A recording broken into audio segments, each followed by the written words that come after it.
నమస్తే, welcome to political strong. ఈ రోజు మనతో పాటు ఉన్న ప్రత్యేక అతిథి ఏలూరు వైఎస్ఆర్సీపీ ఎంపీ అభ్యర్థి కారుమూరు సునీల్ కుమార్. అతనిపై ప్రశ్నల వర్షం కురిపించడానికి, పారాచూట్ లీడర్ గా తనపై వస్తున్న ఆరోపణలకి సమాధానం చెప్పడానికి ఈ రోజు మన పొలిటికల్ స్ట్రాంగ్ లో ఉన్నారు సునీల్ కుమార్.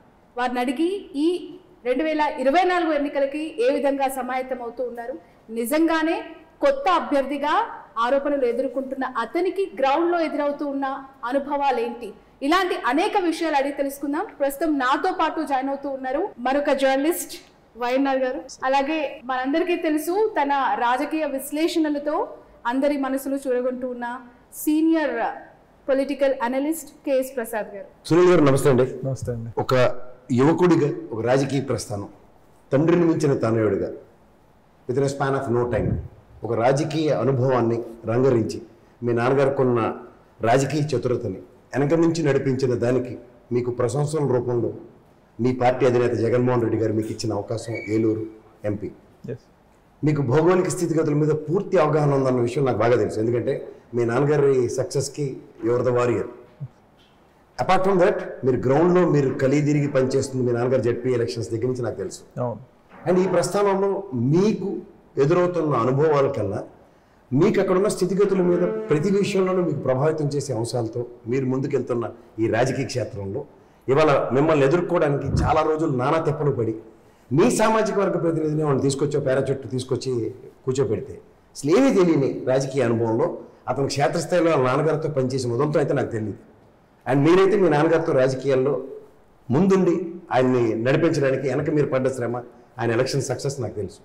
సో ఇప్పుడు మీ కాంపిటీషన్ ముందే ఈజీ అవుతుందని ఈ ఎలక్షన్స్కి వెళ్తున్నారా? సో ఏ రోజైతే జగన్ గారు అనౌన్స్ చేశారో పేరు, ఆ రోజే ఫిక్స్ అయిపోయింది 100% వైఎస్ఆర్ కాంగ్రెస్ పార్టీ గెలవబోతుంది. ఎందుకంటే జగన్మోహన్ రెడ్డి గారు ఏదైతే అభివృద్ధి సంక్షేమ పథకాలు ఏవైతే చేశారో అది ప్రతి గడపకి అందుతున్నాయి, ప్రతి ఒక్కళ్ళు దాన్ని పొందుతున్నారు, ఉపయోగించుకోగలుగుతున్నారు. సో దీనివల్ల జగన్మోహన్ రెడ్డి గారు ఒక బంగారు బాట వేశారు, చాలా సులువుకరం చేశారు, చాలా ఈజీగా ఉంది చెప్పుకోవడానికి కూడా. ఎందుకంటే జగన్మోహన్ రెడ్డి గారు ఈ 5 ఏళ్లలో ఏవైతే సంక్షేమ ఫలాలు ఇచ్చారో ప్రజలకి అవి చెప్పుకుంటూ అభివృద్ధి, ప్రతి గ్రామంలో అభివృద్ధి జరిగింది. గతంలో పంచాయతీ బిల్డింగ్ రిపేర్ చేసుకోవడానికే డబ్బులు ఉండేవి కాదు సరిగ్గా, అలాంటిది గ్రామ సచివాలయం, హెల్త్ సెంటరు, నాడు నేడు స్కూలు, రైతు భరోసా కేంద్రము, అది ఒక గ్రామ అభివృద్ధికి ఇవన్నీ ఉపయోగపడతాయి. మీ 7 కాన్స్టిట్యున్సీస్లో మీ ఎంపీ నియోజకవర్గంలో ఎన్ని సచివాలయాలు ఉన్నాయి సార్? ఎన్ని ఆర్బీకే సెంటర్లు ఉన్నాయి? ఎన్ని నాడు నేడు స్కూళ్ళ వల్ల అభివృద్ధి చెందిన స్కూళ్ళు ఉన్నాయి? దగ్గర 600కు పైగా ఉన్నాయి, అరౌండ్ 600 ఉన్నాయి అన్నమాట. ఓకే, ప్రతి గ్రామంలో ఉన్నాయి. కొన్ని సచివాలయాలు అన్నీ కంప్లీట్ అయిపోయినాయి, కొన్ని అక్కడక్కడ మీకు వర్క్స్ జరుగుతున్నాయి, కొన్ని ఓపెన్ అవ్వని కొన్ని ఉన్నాయి, చాలా తక్కువ. బట్ దానికి రీప్లేస్మెంట్స్ కూడా ఉన్నాయి. బట్ ప్రతి చోట కూడా అభివృద్ధి అనేది అది కూడా ప్రజలకి ఉపయోగపడుతుంది.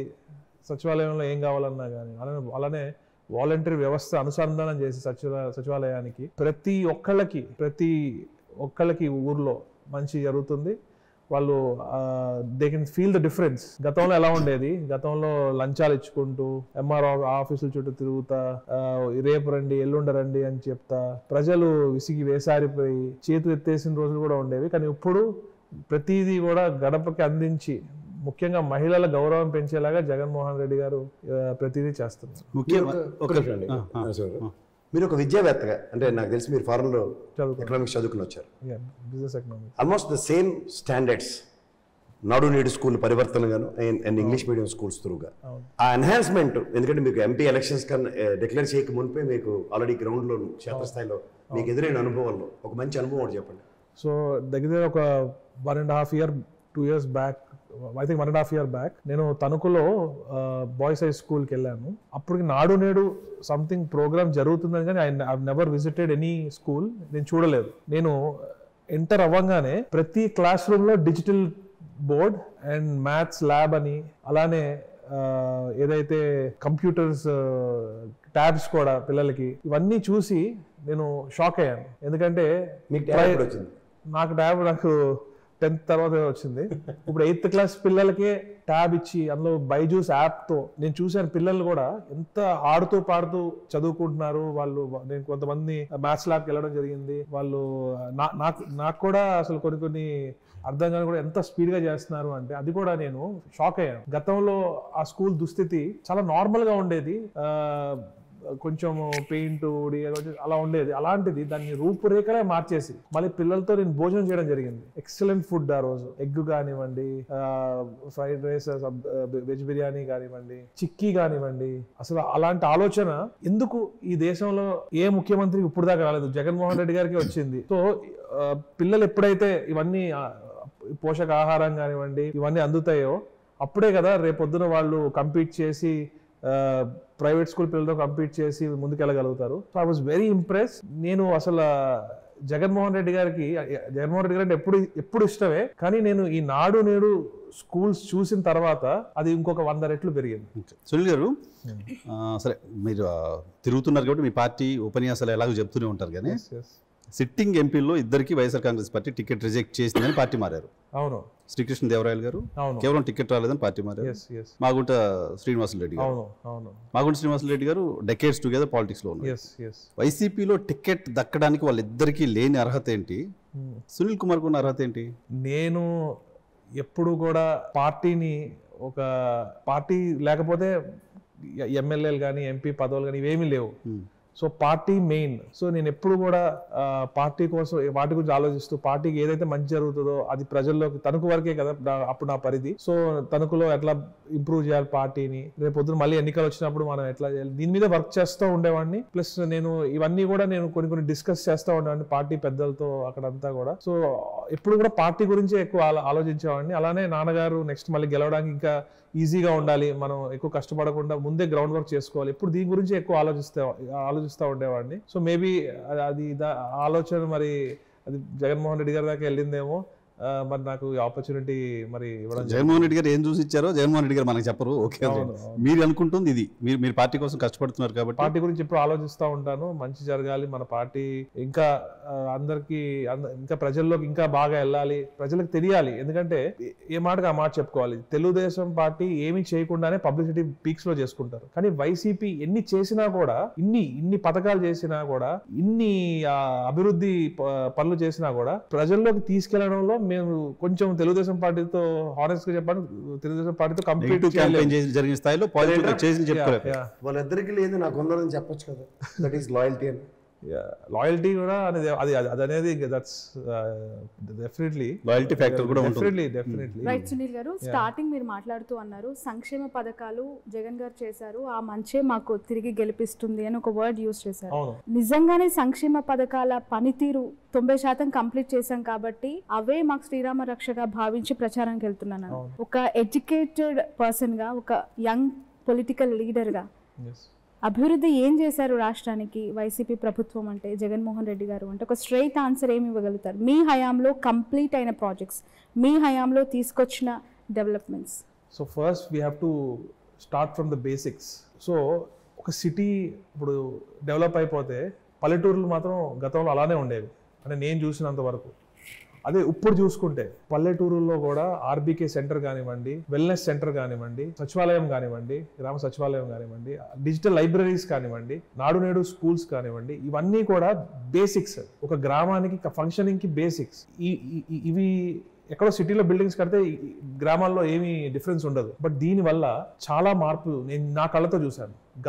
గతంలో ఎలా ఉండేదో ఇప్పుడు ఎలా ఉండేదో నా కళ్ళతో నేను చూడడం జరిగింది. So it makes a lot of difference. ఇప్పుడు కూడా పిల్లలు కూడా ఫస్ట్ పిల్లలలో కూడా మార్పు వచ్చింది. ఒకప్పుడు ఒక పల్లెటూరు నుంచి వచ్చిన పిల్లవాడికి ఒక సిటీ నుంచి వచ్చే పిల్లవాడికి చాలా వ్యత్యాసం ఉండేది. ఇప్పుడు చూస్తే చాలా తగ్గిపోయింది.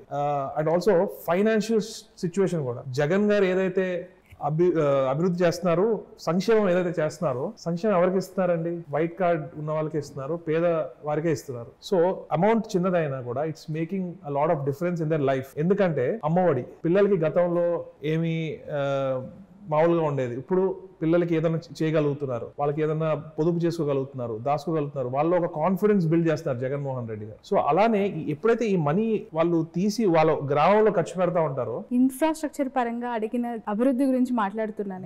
మీరు చెప్తాను సంక్షేమ అభివృద్ధి. Is it call the development of the infrastructure అయితే మన ఆర్బీకే సెంటర్ కానివ్వండి, సచివాలయం కానివ్వండి, ఏదైతే మన వెల్నెస్ సెంటర్ కానివ్వండి, డిజిటల్ లైబ్రరీస్ కానివ్వండి, ఇన్ఫ్రాస్ట్రక్చర్ వైజ్ ఇవన్నీ డెవలప్ అయినాయి. సో ఐఎమ్ కమింగ్ ఎకనామిక్ గా కూడా నేను చెప్తున్నాను చూడండి, ఎప్పుడైతే ఎకనామికలీ మనీ సర్క్యులేషన్ పెరుగుతుందో ఒక గ్రామంలో, సో ఒక గ్రామంలో 2-3 షాపులు ఉన్నాయి, బట్టల షాపులు ఉంటే ఎప్పుడైతే స్పెండింగ్ పవర్ పెరుగుతుందో అప్పుడు ఇంకో 2 షాపులు వస్తాయి. స్పెండింగ్ పవర్ పెరగడం అంటే వాడు సంపాదించుకుని పెరగాలి తప్ప గవర్నమెంట్ ఇచ్చే డబ్బులతో స్పెండింగ్ పవర్ పెరగకూడదు. స్పెండింగ్ ఇప్పుడు కోవిడ్ టైంలో అండి దేశం అంతా స్తంభించింది. అప్పుడు నోబెల్ లారెట్ అమర్త్య సేన్ గారు ఒకటే అన్నారు, just give money in people's hands అన్నారు ఆ టైంలో. సో మనం ఆ టైంలోనే జగన్మోహన్ రెడ్డి గారు 2019 ఎండింగ్ ఆ టైంలో సంక్షేమ పథకాలని మొదలు పెట్టారు. సో ఈ రోజు ఏపీ నంబర్ 1 ఉందంటే దేంట్లో నంబర్ 1 జిఎస్డిపిలో we're number 1. Yeah and tax Andhra Pradesh GST income లో AP is number 1. Andhra Pradesh Sri Lanka అయిపోయిందని ప్రతిపక్షాలు చెప్తుంటే మీరు శ్రీలంక అయిపోయింది అంటారు, లేకపోతే రేపు జింబాబ్వే అయిపోయింది అంటారు, ఇంకా రకరకాల. మీరు అమర్త్య కోట్ చేశారు కాబట్టి ఎకనామిస్ట్, మీరు కూడా ఎకనామిక్ స్టూడెంట్ కాబట్టి విదేశాల్లో చదువుకున్నారు కాబట్టి, విదేశాల్లో మీరు చదువుకున్న దగ్గర డెవలప్మెంట్ అంటే డబ్బులు పంచడమేనా? డెవలప్మెంట్ అంటే ఓన్లీ డబ్బులు పంచడం కాదండి. జగన్మోహన్ రెడ్డి గారు ఓన్లీ డబ్బులు ఒకటే పంచలేదు, అభివృద్ధి పనులు బోల్డ్ అని చేశారు. హాస్పిటల్స్ కట్టారు, మన హాస్పిటల్స్ విత్ మెడికల్ కాలేజెస్ కట్టారు. మరి అది డెవలప్మెంట్ కాదా? ఏలూరు పార్లమెంట్ గురించి మాట్లాడుకుందాం. ఏలూరు పార్లమెంట్ లో జగన్మోహన్ రెడ్డి గారు కొబ్బరికాయ కొట్టి ఈరోజు కంప్లీట్ అయ్యి ఫస్ట్ బ్యాచ్ కూడా ఈరోజు స్టార్ట్ అయింది. మరి ఇది అభివృద్ధి కాదా? మరి ఉద్దానం కిడ్నీ సెంటర్ కట్టారు, అది అభివృద్ధి కాదు. Human development is state development. Exactly అంతే కదండి. ఇప్పుడు ఓన్లీ సిటీలో 4 బిల్డింగ్లు కడితే ఇట్ డజంట్ మేక్ ఎనీ, ఊర్లో ఉన్న ప్రజలకు ఏం ఇంపాక్ట్ ఉంటుంది? ఏంటంటే కంపెనీలు రాలేదు, మొత్తం వెళ్ళిపోతున్నాయి ఇక్కడ నుంచి. ఎందుకు రాలేదండి? డైకిన్ కానివ్వండి, సెంచరీ ప్లై కానివ్వండి, ఈ రోజు మన యోకోహామా టైర్స్ కానివ్వండి, మన JSW స్టీల్ ఫ్యాక్టరీ కానివ్వండి, ఇంకా చెప్పుకుంటూ పోతే లిస్ట్ చాంతాడంత లిస్ట్ ఉంది. ఇవన్నీ గ్రీన్కో ఇన్వెస్ట్మెంట్స్. ఇప్పుడు గ్రీన్కోని చూసి అదానీ వారు కూడా సేమ్ అదే గ్రీన్ ఎనర్జీ పెట్టబోతున్నారు, రిలయన్స్ వాళ్ళు పెట్టబోతున్నారు. గ్రీన్కో ఎనర్జీ అని మీరు చెప్తోంది, ఎనర్జీ కంపెనీ అని మీరు చెప్తోంది. గ్రీన్కోకి 100 ఎకరాల భూములు దోచిపెట్టేశారు అనేది తెలుగుదేశం పార్టీ చేస్తున్నారు. వాళ్ళు ఏదైనా అలానే చెప్తారండి. గ్రీన్కో 100 ఎకరాలు తీసుకుని అందులో ఏమీ వ్యవసాయం చేయరు వాళ్ళు. అందులో వాళ్ళు గ్రీన్ ఎనర్జీకి సంబంధించినవే చేస్తారు కాబట్టి. రైట్. సునీల్ గారు పారాచూట్ లీడర్ అని, రాజకీయాలంటే అసలు అనుభవం లేదని మీ పైన ఎన్నో అలిగేషన్స్, ప్రతిపక్షం అంటే కొత్తగా వచ్చేసారు, సడన్ గా వచ్చి టికెట్ దక్కించేసుకున్నాడు అని చెప్పి in party out side of the party ఎన్నో కమెంట్స్ వచ్చాయి. దాన్ని ఎలా తీసుకుంటున్నారు? సో బేసికలీ అండి, నేను 15 years ఉన్నప్పటి నుంచి నేను రాజకీయాలు చూస్తానే ఉన్నాను. 2002 నుంచి మా ఫాదర్ రాజకీయాల్లోనే ఉన్నారు. ఇవన్నీ చూస్తానే పెరిగాను. నేను 2016 ఎలక్షన్కి తిరగడం జరిగింది. మీరు 2006 ఎలక్షన్ తిరగడం. మీరు చూస్తూనే ఉన్నారు, రాజకీయాలు చేస్తూనే ఉన్న వాళ్ళకి రాని అవకాశాలు మీకు ఎందుకు వచ్చినాయని చెప్పాను కదా. నేను పార్టీ అంటే మరి ఒక తల్లిలా భావించి పార్టీ కోసం పనిచేయడం. ఆయన సంవత్సరాలుగా కొంతమంది నాయకులు వాళ్ళ వారసుల్ని రాజకీయాల్లోకి తీసుకురావాలని చెప్పి అనేక ప్రయత్నాలు చేస్తున్నప్పటికీ కూడా జగన్మోహన్ రెడ్డి గారు ఏరి కోరి సడన్ గా మీ పేరు అనౌన్స్ చేయటం వెనుక ఏం మ్యాజిక్ జరిగింది? సో నేను ఎప్పుడు కల్లో కూడా అనుకోలేదు నాకు ఈ ఆపర్చునిటీ వస్తుందని. మీరే అనుకోలేదు, జగన్ గారు ఎందుకు అనుకున్నారు అనేది క్వశ్చన్. January 11th అనౌన్స్ అయింది. 10th రోజు నేను బయటకు వెళ్ళి కొంచెం తిరిగేసి వచ్చి టైర్డ్ అయ్యి వర్క్ పని మీద రిలాక్స్ అవుతుండగా ఫోన్ వచ్చింది.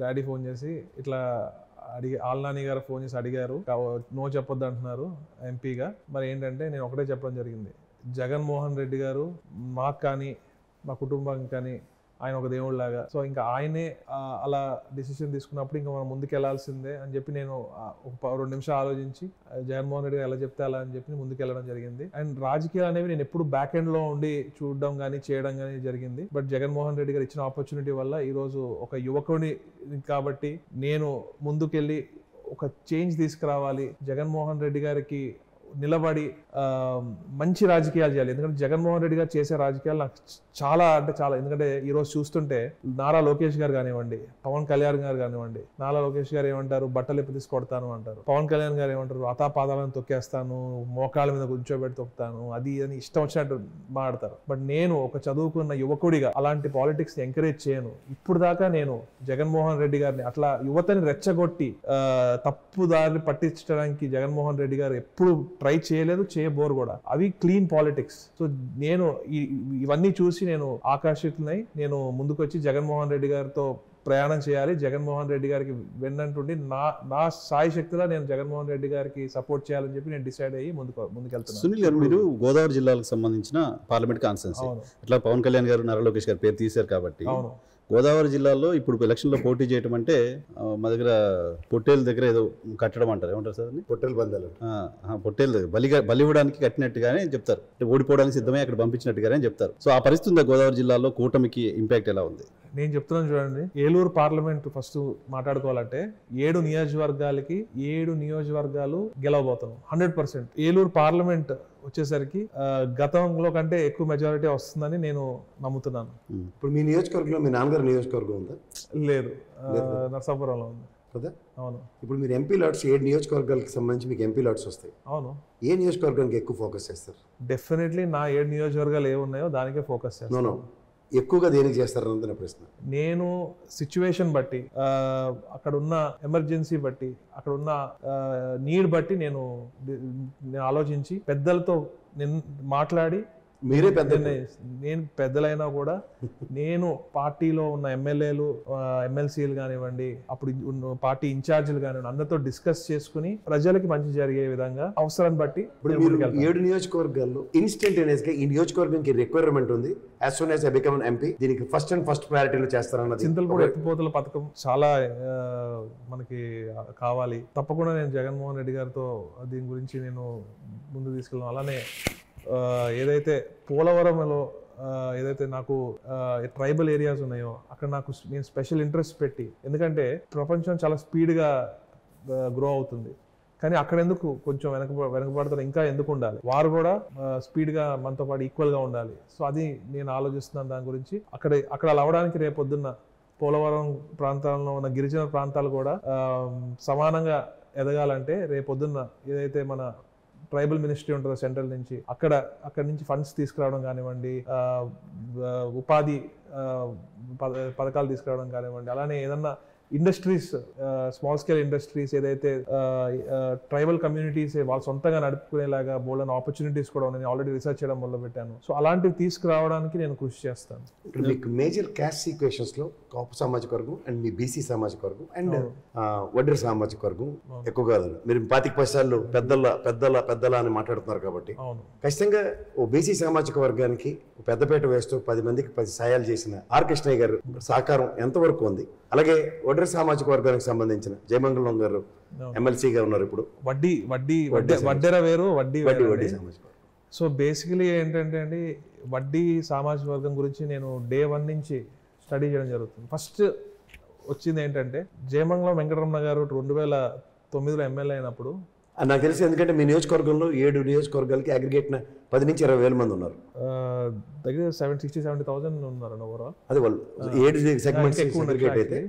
సో మెయిన్ గా కైకలూరు, ఉంగుటూరు, ఏలూరు, దెందులూరులో ఎక్కువ ఉన్నారు, కొల్లేరు ప్రాంతంలో. సో ఫస్ట్ స్ట్రైక్ అయిన విషయం ఏంటంటే, వడ్డీల గురించి ఒక మాట అనుకుని ఆ ఉన్న, అంటే కైకలూరులో తీసుకుంటే ఒక 20,000 ఓట్లు ఉంటే ఆ 20,000 ఓట్లు ఒకటే పార్టీకి పడతాయి. తెలుసు, వాళ్ళు ఈ రోజు ఒక పోలీస్ స్టేషన్కి వెళ్ళిన ఉదంతం లేదు, పెద్ద మనుషుల సమక్షంలోనే అన్ని వాళ్ళ సిస్టమ్, వాళ్ళ కట్టుబాట్లు అసలు ఏంటి అన్ని తెలుసుకున్నాను, వాళ్ళ ట్రెడిషన్స్ తెలుసుకున్నాను. వాళ్ళు ఏదైతే ఒక ఫిషర్మెన్ కమ్యూనిటీ కాకపోయినా ఫిషింగ్ చేస్తారు, they want be in BCA. ఇప్పుడు అందులో దాని తెలుసుకున్నారా మీరు? 15 సంవత్సరాలు మీ నాన్నగారితో ప్రస్థానంలో తెలుసుకున్నారు. నేను ఇవైతే ఇప్పుడే తెలుసుకున్నాను, బట్ నేను ఈ ఏరియాస్ నేను తిరిగినవే. అవును, ఈ కొల్లేరు ప్రాంతం కానివ్వండి, మన పోలవరం ప్రాంతం కానివ్వండి, వాళ్ళకి ఇన్స్టంటేనియస్ గా ఏం చేస్తారు? ఫస్ట్ వాటర్ ప్రాబ్లం ఉంది, ఫస్ట్ దాని మీద దృష్టి పెడతాము. తర్వాత ఇంకా వాళ్ళ తెలుసు కదండి మనకు మూడో కౌంటర్ గురించి, దాని గురించి కూడా ఆల్రెడీ అసెంబ్లీలో కూడా తీర్మానం చేయడం జరిగింది. అవన్నీ కూడా వారికి మంచి జరిగేలాగా ఆల్రెడీ జగన్మోహన్ రెడ్డి గారి సంక్షేమ ఫలాల వల్ల వడ్డీ కమ్యూనిటీలో చాలా మార్పులు వచ్చాయి. ఈ రోజు డ్వాక్రా ఆసరా కానివ్వండి, మహిళలు ఈ రోజు సొంతంగా వ్యాపారాలు చేయగలుగుతున్నారు, చిన్న చిన్న కుటీర పరిశ్రమలు పెట్టుకుని వాళ్ళ కాళ్ళ మీద నిలబడగలుగుతున్నారు. So it's making a lot of difference. So ఇంకా మంచిగా అయ్యేలాగా రేపొద్దున్న వారు ఇంకా అభివృద్ధి చెందేలాగా నేను కష్టపడుతున్నాను. మరి అకాడమిక్ పోతున్నా, నాకు ఇంతకుముందు క్వశ్చన్ ఆన్సర్ రాలా. జనసేన ఇంపాక్ట్ బాగా ఉండే జిల్లాల్లో గోదావరి జిల్లాలో ఒకటి మీకేం కనిపించట్లేదా? ఫస్ట్ టైం నాకు తెలిసి స్వతంత్రం వచ్చిన తర్వాత ఒక బీసీ ఏలూరు పార్లమెంట్ నుంచి వెరీ హానెస్ట్ అండి, జనసేన పార్టీ జీరో అయిపోయింది. ఎందుకు కెమెరా మాట్లాడుతున్నారు మీరు, మళ్ళీ గోదావరి జిల్లాకి వెళ్ళి క్యాంపెయిన్ చేసుకోవాలి. గోదావరి జిల్లాలో జనసేన పార్టీ జీరో. అసలు జనసేన పార్టీ ఎందుకు ఉందో కూడా, Janasena party is B team for TDP అండి. పవన్ కళ్యాణ్ గారు నా దృష్టిలో ఒక పొలిటీషియనే కాదు. ఎందుకు అంటే అసలు is not even a politician నా దృష్టిలో. ఒక పొలిటీషియన్ అవ్వాలంటే ఫస్ట్ జగన్మోహన్ రెడ్డి గారు ఎప్పుడు పాలిటిక్స్ లోకి వచ్చారో ఆయన కూడా అప్పుడే పాలిటిక్స్ లోకి వచ్చారు. ఈ రోజు జగన్మోహన్ రెడ్డి గారు చూడండి, ఒక ప్లానింగ్, ఒక విజన్ తో ఈ రోజు పార్టీని ఒక స్టేజ్ తీసుకొచ్చారు.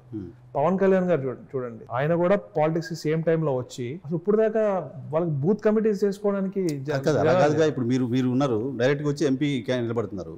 అందరికి అట్లా అవకాశాలు రావు కదా. పవన్ కళ్యాణ్ 25 years కోసం పనిచేస్తున్నారు. జగన్మోహన్ రెడ్డి బిల్ చేసుకుంటే జగన్మోహన్ రెడ్డి గారు కూడా కమ్యూనిస్ట్ పార్టీలు కూడా జగన్మోహన్ రెడ్డి గారు కూడా రాజశేఖర రెడ్డి గారు వాళ్ళ అబ్బాయి అయినా కూడా what ever he built it from the scratch. అంటే అందరూ ఒకేలా వెళ్ళలేరు కదా, ఒక్కొక్క పాత్ర. జగన్మోహన్ రెడ్డి గారి ఆర్థిక సామర్థ్యం తన దగ్గర లేదని పదే పవన్ కళ్యాణ్ చెప్తుంటారు. ఎవరు చెప్తారండి? భలే చెప్తారండి.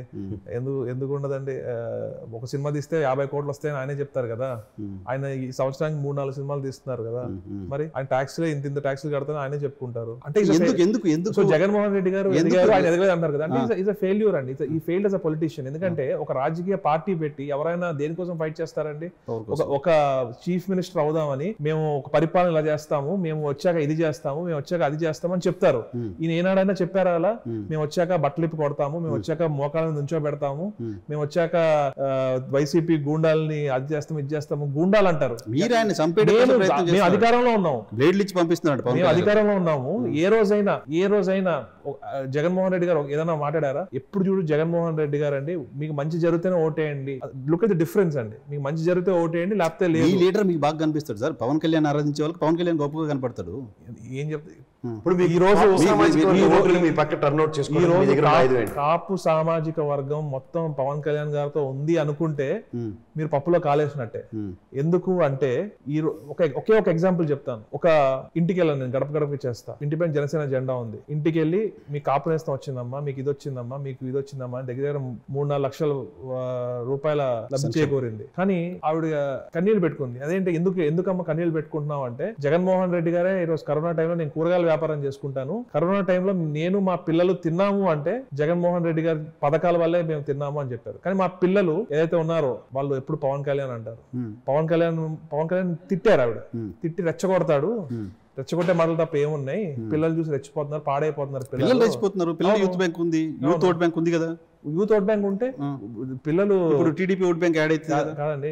ఈ రోజు జనసేన నుంచి రేపు గుండెగోళ్ళలో మా పార్టీలోకి పెద్ద ఎత్తున జనసేన నుంచి జాయిన్ అవబోతున్నారు. అవుతారు సార్ మీ దగ్గర. ఎందుకు అవుతున్నారు? యువత జాయిన్ అవుతున్నారు. ఎందుకు అవుతున్నారు? They are realising Pawan Kalyan యువతని జస్ట్ అలా వాడుకుని తీసుకెళ్లి టీడీపీ వాళ్ళ కాళ్ళ దగ్గర పడేద్దామని చెప్పి ట్రై చేస్తున్నారు అని చెప్పి యువతకు అర్థమవుతుంది. కాదు అని కన్సిడరేషన్ ఉంది కదా. ఎవరండి ఉన్నారు? యువత వెళ్తున్నారు కానీ వాళ్ళ ఓటర్లు కాదు అని. అందులో ఓటర్లు కాని వాళ్ళు చాలా మంది, ఎక్కువ ఓటర్లు కాని వాళ్ళే ఉంటారు జనసేన పార్టీలో. కానీ ఏదైతే యువత ఉన్నారో దే ఆల్సో రియలైజింగ్ అండి. ఎందుకంటే వాళ్ళకు కూడా ఒక లీడర్ని చూసి మా లీడర్ కూడా మంచి పొజిషన్కి వెళ్ళాలి, గ్రో అవ్వాలి, ముఖ్యమంత్రి అవ్వాలి, సీఎం ఎక్కడికి వెళ్ళినా గొంతు చించుకుని సీఎం అరుస్తారు. ఆయనేమో సీఎం వద్దు, నాకు చంద్రబాబు నాయుడు సీఎం చేయాలి అని చెప్పి ఆయన అంటారు. సో అక్కడే కదా వాళ్ళ హోప్స్ అన్ని. సునీల్ గారు ఒక ఆన్సర్ చెప్పండి. కాపు నేస్తామని ఇందాక కాస్ట్ గురించి మీరు మాట్లాడారు. AP is all about cost politics. ఒక యంగ్ లీడర్ గా what is your opinion on caste? Caste barriers అనే ఉండకూడదు, ఎవ్రీబడి షుడ్ బి ఈక్వల్. అందుకే కదా జగన్మోహన్ రెడ్డి గారు ఏవైతే పథకాలు బట్ అదే కోటాలో అదే నినాదంతో అందుకే ఒక బీసీని ఏలూరు పార్లమెంట్ సెగ్మెంట్ లో జగన్ గారు దింపారు అనేది మీ పైన ఉంది. సో ఇప్పుడు బేసికలీ అండి ఎస్సీ ఎస్టీ బీసీలో ఎక్కువ పేదవారు ఉన్నారు, ఇట్స్ అ ఫ్యాక్ట్. అండ్ కాపుల్లో పేదవారు ఉన్నారు. సో జగన్మోహన్ రెడ్డి గారు he wants to uplift all these communities so that they have better standard of living and also జీవన ప్రమాణాలు మారాలి, దాని తర్వాత ఫైనాన్షియల్ గా స్ట్రాంగ్ అవ్వాలి అనే కదా జగన్మోహన్ రెడ్డి గారు ఈ పథకాలన్నీ పెడుతున్నది. పథకాలు కదా అడుగుతుంది మిమ్మల్ని, మీకు ఇచ్చినంత మాత్రాన మొత్తం బీసీలంతా మారిపోతారా? మొత్తం అలాగే ఉండదండి. ఇప్పుడు భీమవరంలో గ్రంథి శ్రీనివాస్ గారు పవన్ కళ్యాణ్ గారు పోటీ చేశారు. కాపులందరూ వెళ్ళి పవన్ కళ్యాణ్ గారికి ఓటేస్తే ఓటేయలేదే.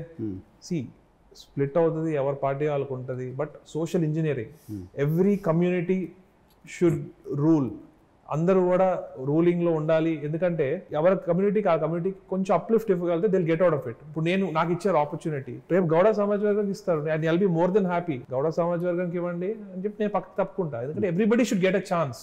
That's what I believe in and that's what Jaganmohan Reddy గారు కూడా ఇప్పుడు చూడండి నరసాపురం పార్లమెంట్ చూసుకోండి, ఎప్పుడు కూడా అక్కడ కేవలం మన రాజులు ఎక్కువ పదవి అనుభవించారు. కానీ ఈ రోజు ఒక శెట్టిబల్జ్ సామాజిక వర్గానికి చెందిన ఉమాబాల గారిని తీసుకొచ్చారు.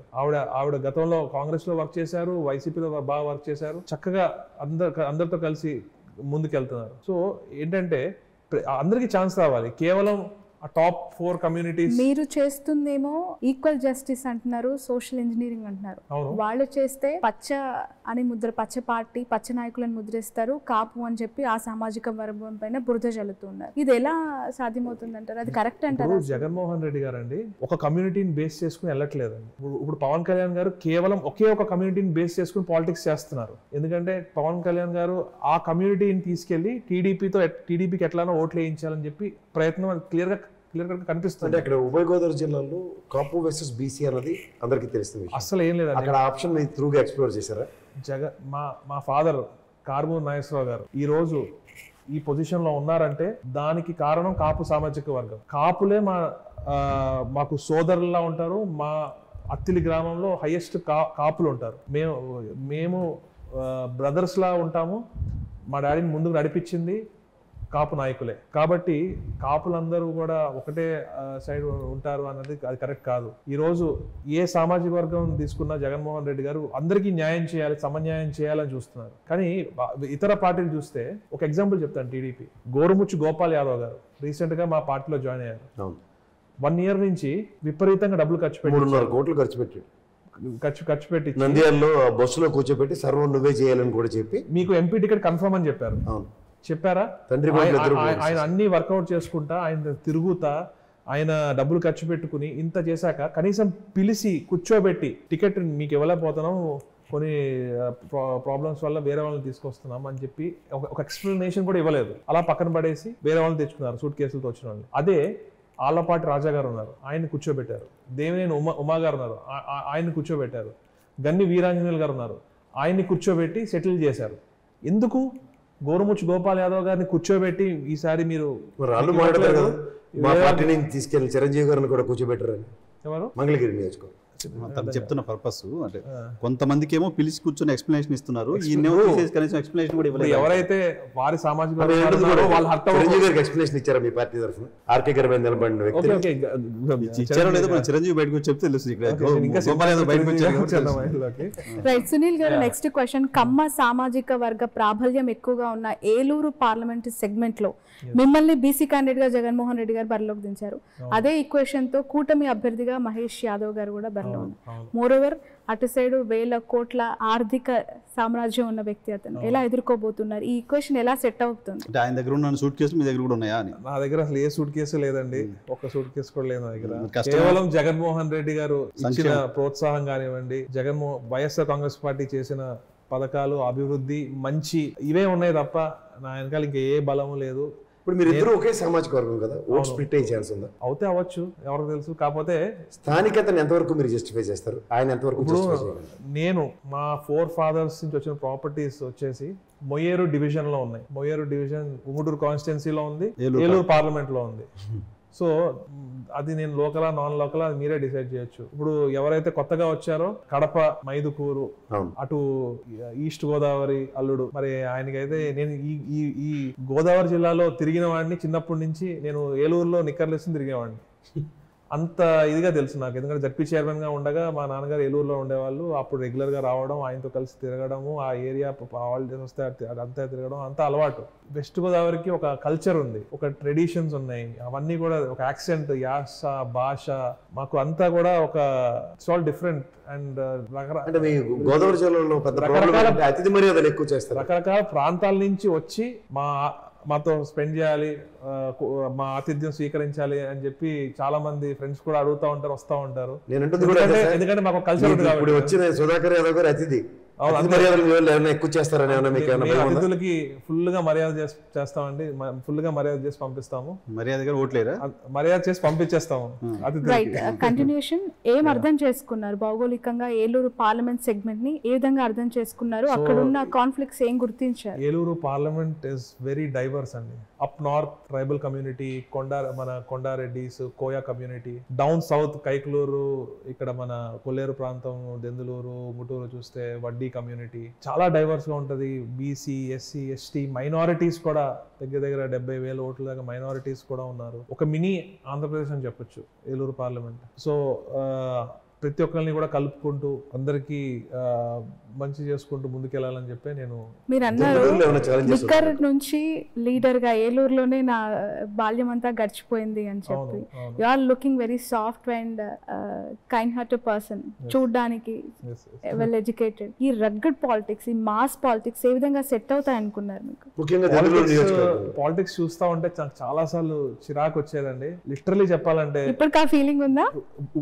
ఇప్పుడు వన్స్ దిగాక మన వెనకాల చూసేది ఉండదు. బట్ గతంలో మాత్రం ఈ నీచ రాజకీయాలు చూసి మా ఫాదర్ తర్వాత ఎవరు పాలిటిక్స్ లో ఉండకూడదు మా ఫ్యామిలీ నుంచి అని అనుకున్న రోజులు కూడా ఉన్నాయి. కానీ జగన్మోహన్ రెడ్డి గారికి ఒక వీర విధేయుడుగా జగన్మోహన్ రెడ్డి గారు చేస్తున్న ఈ పరిపాలన చూసి, అంటే నాడు నేడు స్కూల్స్ కానివ్వండి, ఇందాక చెప్పినట్టు ఎప్పుడు కూడా జగన్మోహన్ రెడ్డి గారు అధికారంలో ఉన్నాం, పోలీస్ మన గవర్నమెంట్ కంట్రోల్లో ఉంటది, అయినా కూడా ఏ రోజు కూడా ఒకరిని రెచ్చగొట్టి కానివ్వండి, ఒక రాంగ్ ఇన్స్టిగేషన్ చేసి గొడవలు అయ్యేలా చేయడం కానివ్వండి ఎప్పుడు లేదు. ఓన్లీ పార్టీ చూడడం, కులం చూడడం, మతం చూడడం, ప్రాంతం చూడడం అని చెప్పిన ఏకైక ముఖ్యమంత్రి జగన్మోహన్ రెడ్డి గారు. అయితే ఈ నారా లోకేష్ గారు ఏమంటున్నారు ఈరోజు, మీ వాలంటీర్లు చెప్తే కాదు నడవదు, మా కౌన్సిలర్లు, మా వార్డ్ మెంబర్లు ఏది చెప్తే అదే జరుగుతుంది అని చెప్పి ఓపెన్ గా చెప్తున్నారు. చంద్రబాబు నాయుడు గారు మా పార్టీ వాళ్ళకే చేయండి, మా పార్టీ వాళ్ళకే చూడండి అని చెప్పి కలెక్టర్ల మీటింగ్ లో చెప్పడం జరిగింది. దట్ ఈస్ ద డిఫరెన్స్ అండి. ఈ డిఫరెన్స్ చూసి నేను ఒక యువకుడిగా జగన్మోహన్ రెడ్డి గారు చేస్తున్న క్లీన్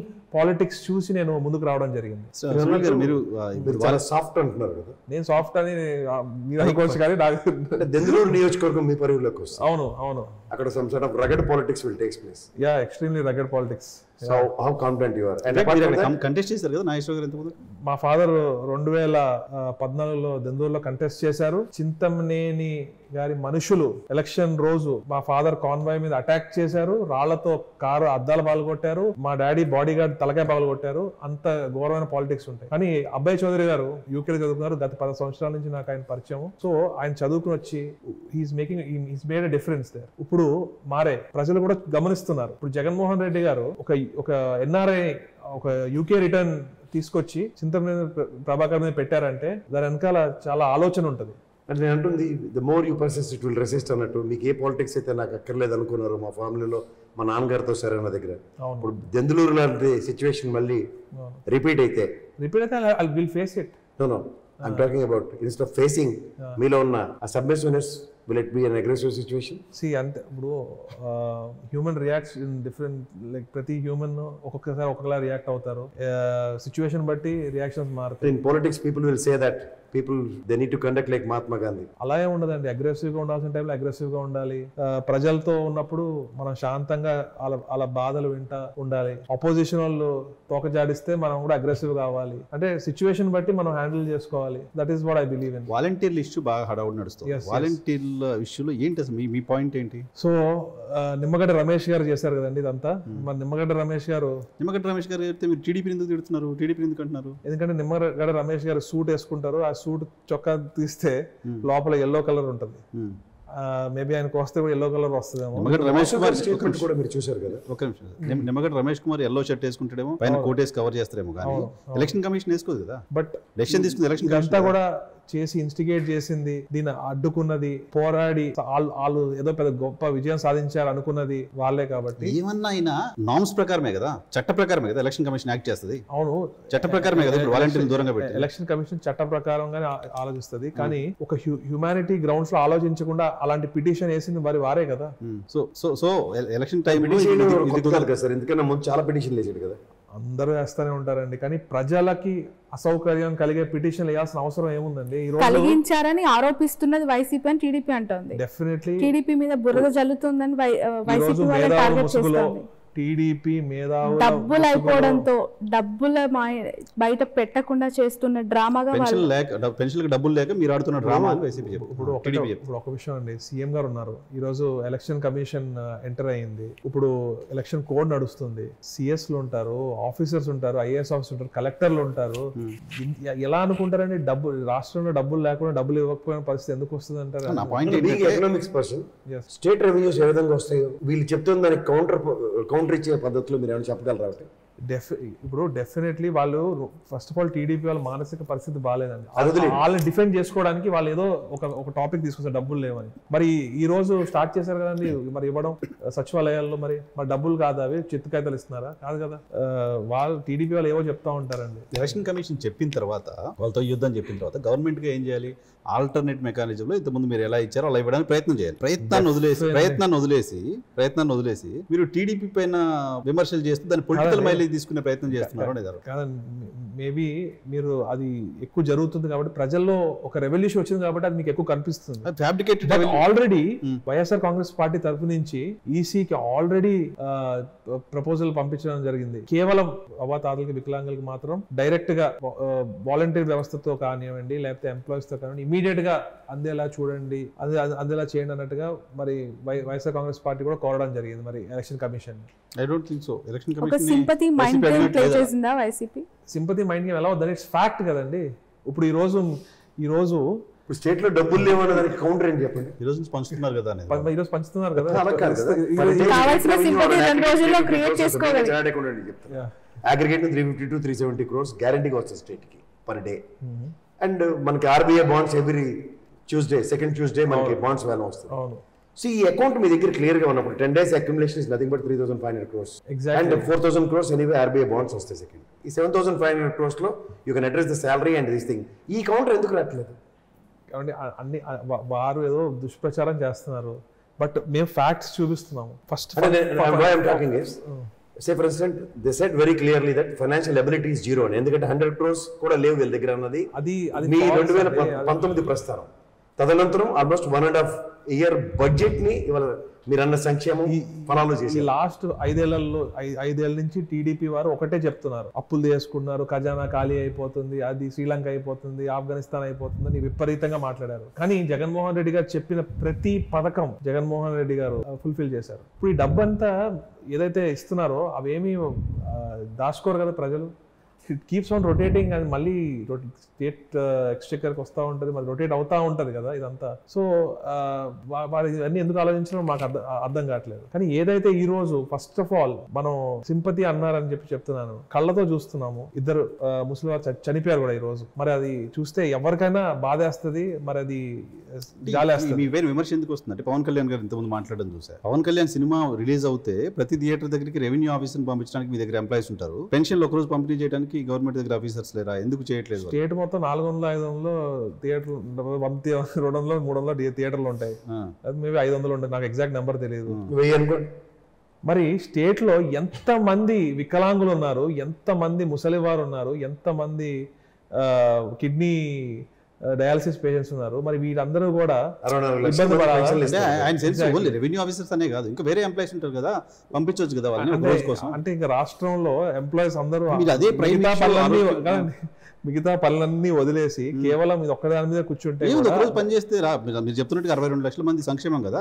అవును, డెఫినెట్లీ అండి. కాకపోతే ఇప్పుడు ఎలక్షన్ కోడ్ ఉంది, ఎంప్లాయీస్ అందరూ కూడా ఎలక్షన్ కమిషన్ కింద పనిచేస్తారు, అది కూడా మనం అడ్రస్ చేయాలి.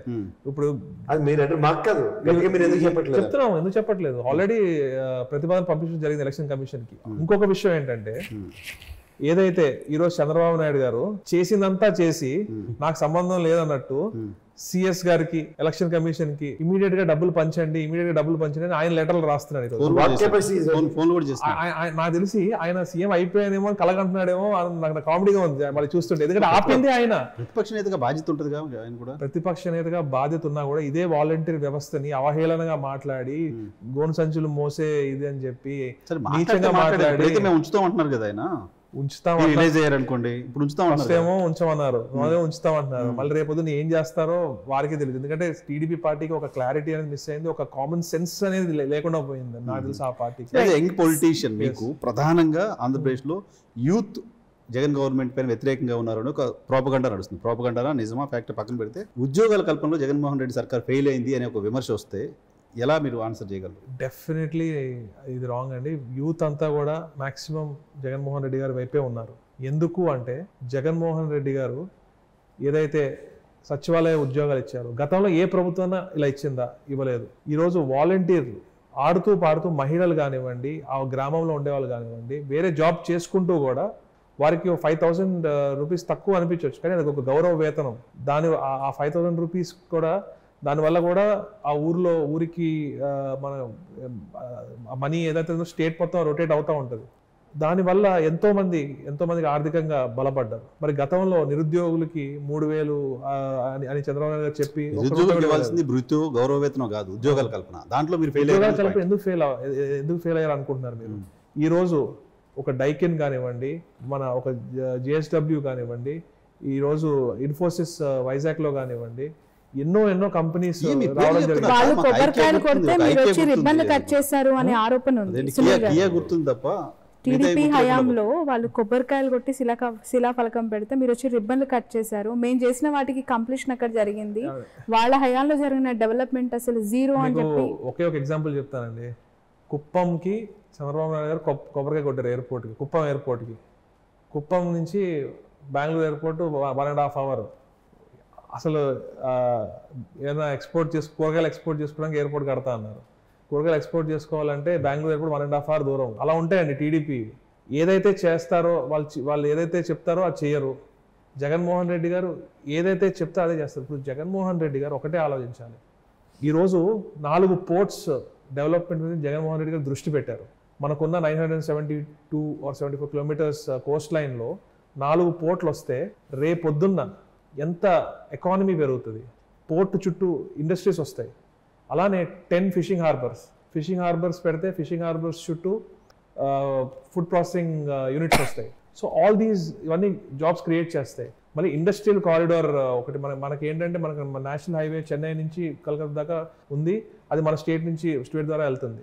దాని చుట్టూ ఇండస్ట్రియల్ కారిడార్స్ డెవలప్ చేద్దామని ఇవన్నీ జగన్మోహన్ రెడ్డి గారు ఒక విజన్తో రేపు మన స్టేట్ పిల్లలు వేరే రాష్ట్రాలకు వెళ్లకుండా ఇక్కడే ఉండాలని చెప్పి జగన్మోహన్ రెడ్డి ఇవన్నీ డెవలప్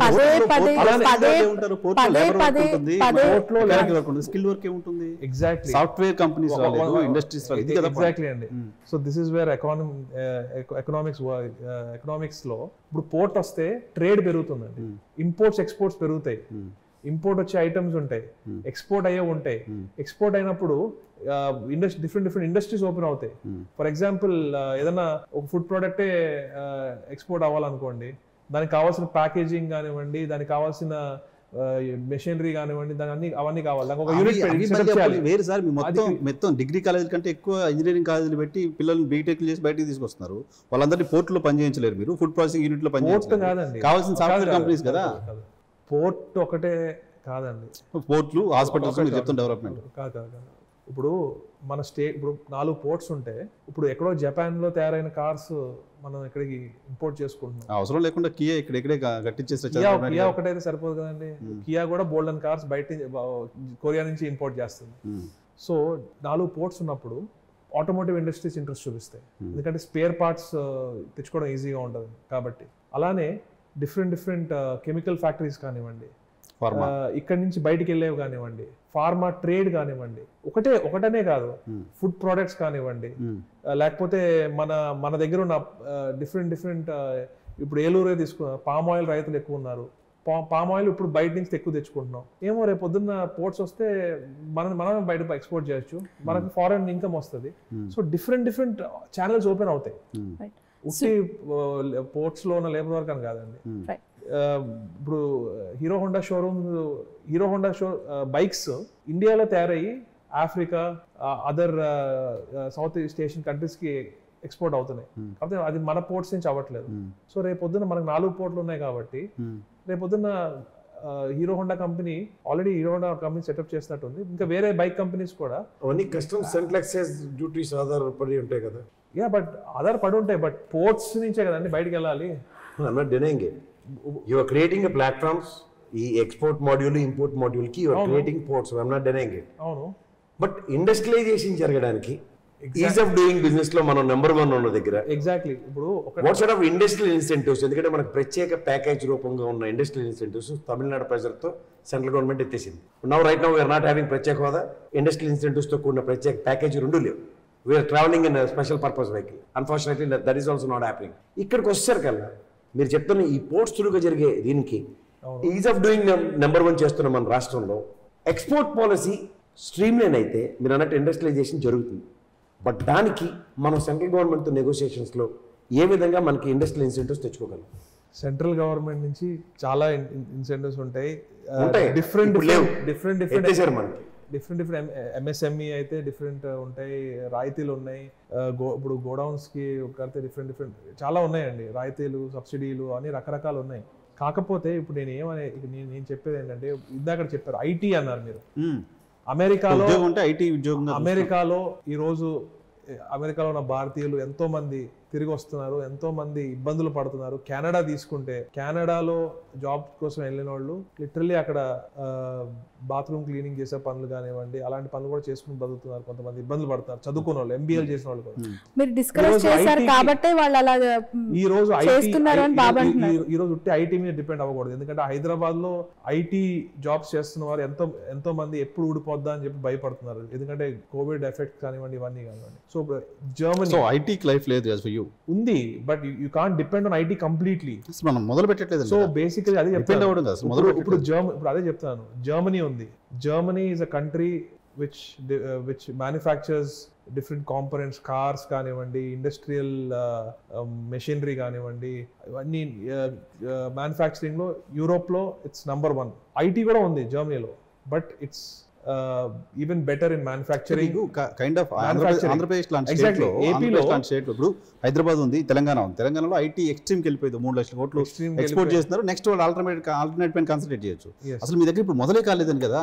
మొదలు కానివ్వడం కాదండి, ఆల్రెడీ వైజాగ్ లో నారా లోకేష్ గారు తీసుకొచ్చిన ఐటీ కంపెనీలని మీరు ఎత్తేసారండి. వాళ్ళు చేస్తున్నారు. ఎవరు చెప్తారు?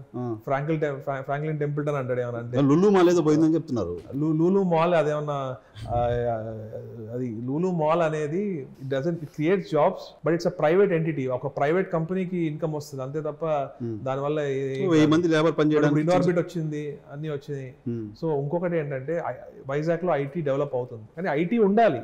ఐటీతో పాటు ఇండస్ట్రియల్ గా కూడా ఎదగాలి అంటే పోర్ట్స్, ఏవైతే పోర్ట్స్ ఉన్నాయో అవి మనకి ఒక బ్యాక్ బోన్ కింద పనిచేస్తాయి. రైట్. సునీల్ గారు, నా నెక్స్ట్ క్వశ్చన్, 2019లో ఒక్క అవకాశం ఇవ్వండి, ఒకసారి గెలిపియండి అని జగన్మోహన్ రెడ్డి గారు అడిగారు. 150 మెజార్టీతో గెలిచారు.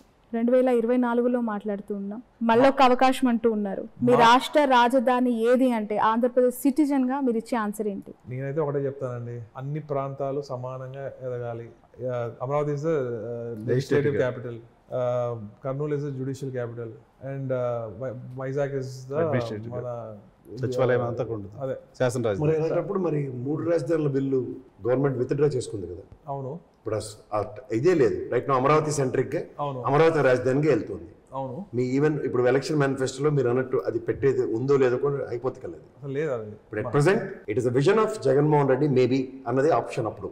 But option is got close కదా. ఇప్పుడు జగన్మోహన్ రెడ్డి గారు ఫస్ట్ నుంచి ఒకటే చెప్పుకుంటూ వస్తున్నారు, వైజాగ్ లో పాలన జరుగుతుంది, జ్యుడిషియల్ వచ్చేసి కర్నూలులో, నా ప్రమాణ స్వీకారం ఎక్కడ ఉంటుంది అండ్ నేను ఇక్కడ పరిపాలన ఇక్కడ నుంచి నేను సాగిస్తానన్నారంటే అదే కదండి. కర్నూలులో కోర్టు వచ్చేలా చేస్తారు, అమరావతిలో అసెంబ్లీ జరుగుతుంది, అంతే ఇంక సాధించినట్టే కదా. That's it. బట్ దానికి ప్రాసెస్ ఏది ఉంటుందో అది జగన్మోహన్ రెడ్డి గారు తప్పకుండా will take it. Controversial at this juncture. ఎందుకంటే లాస్ట్ టైం ఆయన నేను ఇల్లు ఇక్కడే కట్టుకున్నాను అన్నది అప్పుడు మేమే వైజాగ్ లో ఇల్లు కొనుక్కున్నాము, వైజాగ్ లో ఉండడానికి. రాజధాని ఇల్లులు కొనేసుకున్నారు, ట్రాన్స్ఫర్లు చేసేసుకోవడానికి సిద్ధపడ్డారు. నేను వెళ్తానని మీ సీఎం గారు పదే చెప్పారు, కానీ ఇప్పటి వరకు వెళ్ళలేదు. ఇప్పటి వరకు అక్కడ అడ్మినిస్ట్రేషన్ స్టార్ట్ అవ్వలేదు, ఇప్పటి వరకు అక్కడ డెవలప్మెంట్స్ లేవు, ఉద్యోగాలు ఇచ్చింది వార్తలకే పరిమితం అయ్యింది వైసీపీ. వార్తల కోసమే మీరు వార్తల్లో నిలిచే వ్యాఖ్యలు చేస్తారు తప్ప గ్రౌండ్ లో అసలు ఆ పనితీరు కనపరచట్లేదు అనేది ప్రధానంగా మీ మీద ఉన్న ఆరోపణ. జగన్మోహన్ రెడ్డి గారు వైజాగ్ ని డెవలప్ చేయట్లేదు అనేది ఒక పెద్ద జోక్. ఎందుకంటే వైజాగ్ గతంలో ఎలా ఉంది ఇప్పుడు ఎలా ఉందో చూస్తే అసలు చాలా ఆశ్చర్యంగా ఉంది. ఏదైతే అక్కడ ప్రతిదీ కానివ్వండి, మంచి రోడ్స్ బాగా చేసి మళ్ళీ అవన్నీ కూడా అన్ని డెవలప్మెంట్ చేసి ఇప్పుడు ఎయిర్పోర్ట్ అనేది బాగా జరుగుతుంది. ఆల్రెడీ స్ట్రక్చర్ స్టార్ట్ అయింది. గతంలో టీడీపీ టైంలో కొబ్బరికాయ కూడా సరిగ్గా కొట్టలేదు, కొబ్బరికాయ కొట్టారు తప్ప అక్కడ ఏమి ఉండదు. మీరు వైజాగ్ పోయి చేసింది ఏంటంటే రుషికొండ గుండు కొట్టారు అని. అదొక బూత్ అండి. ఎందుకంటే అక్కడ పక్కనే రుషికొండ పక్కనే ఉన్న రామానాయుడు స్టూడియోస్ కూడా కొండ మీద ఉంది. మరి దానికి బోడిగుండు కొట్టారండి మరి వాళ్ళు చేస్తే ఒకటి, మేము చేస్తే ఒకటి. ఇప్పుడు డెవలప్మెంట్ జరగాలంటే కట్టడం ఓకే, ప్రభుత్వానికి జగన్మోహన్ రెడ్డి జనరల్ గా ఉంది రిసార్ట్ ఉండేది, కూల్చేయడం పైన ఎక్కువ జగన్మోహన్ రెడ్డి గారు కాన్సన్ట్రేట్ చేస్తారు. అక్కడ ఆల్రెడీ టూరిజం బిల్డింగ్స్ ఉంటే కూల్చేసి కట్టారు. అది అవును, పాత బిల్డింగ్స్ అవి ఎప్పుడో జమానా ఎప్పుడో కట్టిన బిల్డింగ్స్. ఇప్పుడు గ్రోత్ అనేది ఉండాలి, డెవలప్మెంట్ అంటే కొత్త బిల్డింగ్ కట్టగా ఉన్న బిల్డింగ్ కోల్పోవడం. ఎగ్జాక్ట్లీ డెవలప్మెంట్ అనేది అంటారు. మరి పాత భూత్ బంగాల్లో ఉన్న బిల్డింగ్స్ ని తీసేసి అక్కడ బ్రహ్మాండమైన కొత్త బిల్డింగ్ ముఖ్యమంత్రి ఇల్లు కట్టుకున్నారు. అది ఏది కట్టినా కూడా అది ప్రభుత్వానికి ప్రజలకి చెందినవి, రేపొద్దున ప్రజలకు ఉపయోగపడతాయి అంతే. మరి అవన్నీ ఇప్పుడు డెవలప్మెంట్ జరగాలి అంటారు. మరి అక్కడ మరి డెవలప్మెంట్ జరిగినప్పుడు పునాదికైనా మరి తవ్వుతారు కదండి. మనకు బోర్డు గుండు కొట్టేశారు అది అని చెప్పి ప్రతిపక్షాలు ఫ్రెండ్స్ ఎవరో యుఎస్ లో సెటిల్ అయిన వాళ్ళు, లండన్ లో మీరు చదువుకున్నారు కదా ఫ్రెండ్స్ ఎవరో ఉంటారు, ఎవరో ఫోన్ కాల్లో ఆంధ్రప్రదేశ్ క్యాపిటల్ ఏంటి సునీల్ అని అడిగితే ఏం చెప్తారు మీరు? ఏం చెప్తాము? ఇదే చెప్తాం, పరిపాలన రాజధాని వైజాగ్ అని చెప్తాం. అది కాలా మీరు చెప్పడానికి, ఇప్పుడు ఇంటర్వ్యూ చెప్పడం కాదు. మీరు బిల్లు పెట్టారు, వెనక్కి తీసుకున్నారు. As of now what is your capital? హైదరాబాదే కదండి ఇప్పుడు మన క్యాపిటల్. ప్రస్తుతం మన క్యాపిటల్ హైదరాబాదే ఆన్ పేపర్. June 2 last. ఇంకా ప్రస్తుతంగా హైదరాబాదే combined capital. But we want to develop all the areas. ఎందుకంటే గతంలో అవును yeah, but why you are not saying that? ఎందుకంటే ఇప్పుడు జగన్మోహన్ రెడ్డి గారికి విజన్ ఉంది, ఒక ప్లాన్ ఉంది, ఆ ప్లాన్ ప్రకారం వెళ్తారు. ఆయన అక్కడ కూర్చొని పరిపాలిస్తుంటే ప్లాన్ అంటారు సార్. ఇప్పుడు ఒకటే అండి, హైదరాబాద్ లోనే డెవలప్మెంట్ చేసి ఈ రోజు టీఆర్ఎస్ చూడండి ఏమైంది, టీఆర్ఎస్ గతి ఏమైంది, రూరల్ ఏరియాస్ మొత్తంలో గుండు కొట్టేశారు ప్రజలు. మరి ఇప్పుడు మీకు కూడా అదే జరుగుతుంది? మరి అస్సలు జరగదు. గ్రామాల్లో ఒకే అర్బన్ లో గుండు కొడతారు. అస్సలు సమస్య లేదు. అర్బన్ లో ఎంత మందికి ఎన్ని పథకాలు ఇవ్వలేదు. తనకు రోడ్లు బాగలేదు, కరెంటు బిల్లు పెంచేశారు, చెత్త ఛార్జీలు వేశారు, మున్సిపల్ ట్యాక్స్లు పెంచారు. రోడ్లు బాగాలేదు అంటున్నారండి. రోడ్ చేయడము, రోడ్స్ పాడవడము, మళ్ళీ రోడ్ చేయడం, ఇట్స్ కంటిన్యూస్ ప్రాసెస్. టీడీపీ మొత్తం అన్ని రోడ్లు ప్రాసెస్ ని మీరు 5 ఏళ్లుగా పైన పెట్టేశారు కదా. అన్ని రోడ్లు బాగా వేసేసి ఉంటే రోడ్ కి లైఫ్ 10 years ఉండాలి. మరి టీడీపీ 5 years మరి ఏం చేసింది? ఏం చేయనట్టే కదా. వాళ్ళకి ఏమి చూపించడానికి లేక మీరు ఇది చేయలేదు ఇది చేయలేదు అని చెప్పి చూపించడానికి అవకాశం మీరు ఇస్తున్నారుగా. ఎక్కడ ఏమి ఇచ్చాం? రోడ్లు బాగాలేదు అని చూపించే మున్సిపల్ ట్యాక్స్ ఇస్తున్నారు కదా, రోడ్లు బాగాలేదు ఇస్తున్నారు కదా, కరెంట్ బిల్లు 7 సార్లు పెంచారు కదా. రోడ్లు బాగాలేదు. తణుకు రండి, తణుకులో మాక్సిమం చాలా వరకు రోడ్ చేసాము. అది కాకుండా ఏలూరు కైకులూరు కాన్స్టిట్యున్సీ తీసుకున్నాం. కైకులూరు కాన్స్టిట్యున్సీ ఫస్ట్ డే 1 లో నేను వెళ్ళినప్పుడు భయపడ్డా, ఏంట్రా బాబు ఎంట్రన్స్ రోడ్ ఇంత గంటన్నర సేపు ఎలక్షన్స్ ఉన్నాయి కాబట్టి మొదలు పెట్టుంటారు. లేదు అక్కడ అంతా సెట్ చేయాలి కదండి, అన్ని ఓవర్ నైట్ అయిపోవు కదండి. 5 సంవత్సరాలు పడుతుందా సార్ దానికి? ఎగ్జాక్ట్లీ. ఇప్పుడు రోడ్ అనేది పాడవుతా ఉంది. గతంలో వాళ్ళు సరైన క్వాలిటీ వేయలేదు కాబట్టి పాడైంది. ఇప్పుడు మళ్ళీ మంచి క్వాలిటీ వేసి ఈ రోజు ఏలూరు నుంచి కైకులూరుకి గతంలో 1:20 నిమిషాలు పట్టేది, ఈ రోజు 25 minutes లో ఏలూరు నుంచి కైకులూరు వెళ్ళిపోతుంది. సునీల్ గారు, మీ అధినేత జగన్మోహన్ రెడ్డి గారు కూడా పెట్టిన మేనిఫెస్టోలో 90% కంప్లీట్ చేశాము, 10% ఇంకా నెరవేరలేదు అంటున్నారు. మీరు అడిగిన ప్రతి సమాధానానికి చంద్రబాబు అలా చేశారు, లోకేష్ ఇలా అన్నారు, పవన్ కళ్యాణ్ ఇలా అన్నారని. నిజంగా చెప్పండి, 10% మీరు జగన్మోహన్ రెడ్డి గారు అన్న దాంట్లో మీరు చేయలేనివి ఏంటి? ఏమనుకుంటున్నారు? రోడ్లు మాది కాదు, అక్కడ అలా ఉంది, క్యాపిటల్ ఇది, హైదరాబాద్ క్యాపిటల్ అడిగితే చెప్తానంటున్నారు, వైజాగ్ లో డెవలప్మెంట్ అంటున్నారు. మీరు చేయలేని ఇన్కంప్లీట్ గా ఉన్న థింగ్స్ ఒక 3 చెప్పండి. డెఫినెట్లీ అండి, కోవిడ్ టైంలో ప్రపంచమే చాలా ఇబ్బంది పడింది. ప్రపంచంలో అన్ని దేశాలు చాలా ఇబ్బంది. యూకే ఇప్పుడు కూడా క్రైసిస్ లో ఉంది, అమెరికాలో క్రైసిస్ నడుస్తుంది, యూరోపియన్ యూనియన్ లో క్రైసిస్ నడుస్తుంది, ఇంకా కూడా. అయినా కూడా జగన్మోహన్ రెడ్డి గారు 2 ఏళ్లు కోవిడ్ పోయి దగ్గర 60-70 వేల కోట్లు నష్టపోయినా కూడా రాష్ట్రం నిలబెట్టుకుంటూ, ప్రతి ఒక్కళ్ళని బాగా చూసుకుంటూ, ప్రతి ఒక్క కుటుంబానికి సంక్షేమం, అలానే అభివృద్ధి, ఏదైతే నేను చెప్పానో ప్రతి గ్రామంలో అభివృద్ధి ఉంది. రోజు మీరు ఇవ్వాలనుకున్న డబ్బుల సంక్షేమం మాత్రం క్లియర్ గా చేసేసారు. అభివృద్ధి విషయానికి వస్తే కరోనాని కుంటి సాకు చూపిస్తున్నారు. ఇది ఎంతవరకు కరెక్ట్ అంటారు? కరోనా ఉన్నా కూడా నాడు నేడు స్కూల్స్ చాలా చేశారు. కరోనా ఉన్నా కూడా మరి సచివాలయ బిల్డింగ్స్, ఆర్బీకే సెంటర్స్ కానివ్వండి, వెల్నెస్ సెంటర్స్, మరి ఇవన్నీ డెవలప్మెంట్ కాదంటారా? మీరు ప్రతి ఊర్లో ఉన్నాయి, మరి ఇవి మీరు చూడలేదా? మరి డెఫినెట్లీ అది డెవలప్మెంట్ అండి. ఓవరాల్ అబ్రకదబ్ర ఉండదు కదండి జగన్మోహన్ రెడ్డి గారి చేతిలో. అలా చేస్తే బాగుండు. సో ఇప్పుడు కరెంట్ బిల్ షాక్ కొట్టదా మీకు? కరెంట్ బిల్ అంటే ఇప్పుడు గత 10 ఏళ్ల క్రితం ఎలా ఉంది పవర్ బిల్? ప్రతి ఇయర్ పెరుగుతూ ఉంటుంది. అయినా కూడా మన ఏపీలో కంపేర్ టు అదర్ స్టేట్స్ కొంచెం లిమిటెడ్ గానే ఉంది. పెట్రోల్ ఛార్జీలు దేశంలో ఎక్కడ లేనంత ఆంధ్రప్రదేశ్ లో ఎక్కువ. అది వాస్తవం. నిత్యావసర సరుకులు చూసుకున్నా కూడా తెలంగాణ కంటే ఆంధ్రలోనే తక్కువ ఉన్నాయి. చెత్త ట్యాక్స్ డ్యామేజ్ కావట్లేదు మీకు టౌన్స్ లో? కేంద్రం ట్యాక్స్ ఏమని చెప్పి కేంద్రం ఆదేశించింది. కేంద్రంలో అధికారంలో బీజేపీ రాష్ట్రాలు చేయింది కూడా మీరు ఎందుకు చేస్తున్నారు? గతంలో ట్యాక్స్ వేయలేదని చెప్పి ఫైన్ కూడా వేసింది కేంద్రం. మరి అదే భారతీయ జనతా పార్టీ కూటమిలో ఉన్న టీడీపీ మీపై విమర్శ చేస్తారు. వాళ్ళు అంతే, వాళ్ళు చేస్తారు. కానీ ఏమని చేశారు? చెత్త ట్యాక్స్ ఎందుకు చేశారు అని చేశారు. కానీ ఈ రోజు కేంద్రం నుంచి గైడ్ లైన్స్ ఉన్నాయి, you have to collect tax ఇది అని చెప్పి, తడి చెత్త పొడి చెత్త అని చెప్పి వాళ్ళు కేంద్రం నుంచి కొన్ని గైడ్ లైన్స్ ఉన్నాయి స్వచ్ఛ భారత్ దాంట్లో. మరి వారు పెట్టిన రూల్స్, మరి గతంలో వారే ఫైన్లు వేశారు. మరి సునీల్ గారు, ఇండియన్ పొలిటికల్ సినారియోలో తండ్రికి కుమారుడు వెళ్ళి క్యాంపెయిన్ చేస్తూ ఉంటారు, అలాగే కుమారుడు తండ్రికి సపోర్ట్ చేస్తూ ఉంటారు, ప్రచారం చేస్తూ ఉంటారు. ఇక్కడ చాలా విభిన్నంగా కనిపిస్తున్నాయి. మీ పొలిటికల్ జర్నీలో మీ ఫాదర్ ఒక దగ్గర, మీరు ఇంకో దగ్గర, ఒకరు ఎమ్మెల్యే, ఒకరు ఎంపీ క్యాండిడేట్ గా డిఫరెంట్ పార్లమెంట్స్ లో.